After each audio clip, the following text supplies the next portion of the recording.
ৰাতি বহুত হ'ল কিন্তু অংকিতৰ টোপনি নাই। সেইকাৰণে সি ইউটিউবৰ ভিডিঅ' দেখি আছিল, কিন্তু সি পচন্দৰ ভিডিঅ' একো পোৱা নাছিল বিচাৰি। সেই সময়ত বিচাৰোঁতে এটা চেনেল পালেগৈ। চেনেলটোৰ নাম মিষ্টাৰ দেখা পোৱালি। নাম শুনি সি হাঁহি উঠিল। কি চেনেল আৰু সি ক্লিক কৰি এটা ভূতৰ কাহিনী পালে। সেই কাহিনীটো বৰ ভয় লগা আৰু অংকিতে ভূতৰ কাহিনী বৰ ভাল পায়। সেইকাৰণে ভিডিঅ'টো সম্পূৰ্ণকৈ চালে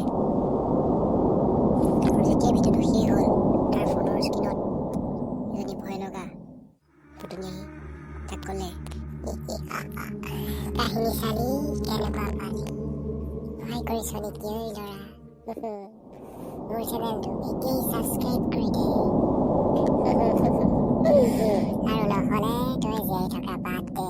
এতিয়াই কৈ দিছো, মাৰি পেলাম মই তোক কিন্তু। আৰু সেইটো ভুল নকৰিবি।